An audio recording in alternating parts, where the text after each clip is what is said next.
body seam pattern carpet, and not just any seam, but a cross seam in it. In this video, I'm going to break that down for you. So what's cracking? It's Carpet Mike here from CarpetExpertBlueprint.com, and we have us here a running carpet seam. Now, when the pattern lined up, the fill piece made it so that it was about 2 feet short of the wall. So we had to add this little square in place to go ahead and complete the pattern. But now we have to go ahead and get the cross seam to line up. So to do this, we want to get the running seam matched up first, which we did. I will show that in another video.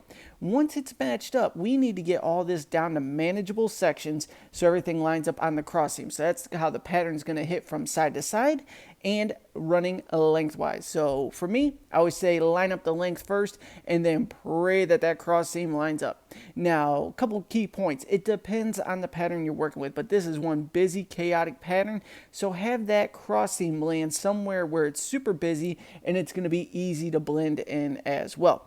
Thankfully, we were able to do that. Now, you've seen in the beginning part of this, I threw a nice clean edge on that first little fill piece. Now I'm folding back the main piece here, which I actually already seamed to the carpet to make sure everything's held in place. And we're going to go ahead and cut that cross joint there, just slowly running our knife down that where we marked it off. Make sure you got a super sharp blade too, because if it's dull, you'll pull those strings on the pattern, and you don't want that because your pattern's going to be super jank. Now that we got all that good, boom, boom, let's cut those strings. All right, it's time for business. We want to go ahead and get that seam tape cut. We're going to get it ready for the cross and for the running seam. We've got our two little fill pieces cut off there. We're going to go ahead and get rid of this little bit of garbage right there. Don't need that, so take our knife to it.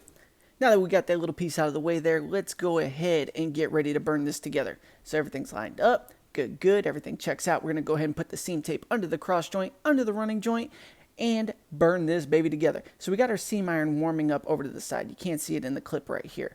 But now that we know our pattern's okay, we hope, let's cut down that, make it more manageable. Fold that back. Now let's get that tape in place.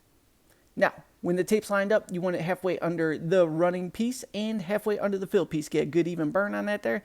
Boom, boom, life is good. Let's fold that cross joint over, get the seam tape under there. Okay, we're good over there as well. Now it's showtime. So we're going to grab that iron, bring that into play. We're going to burn that cross seam.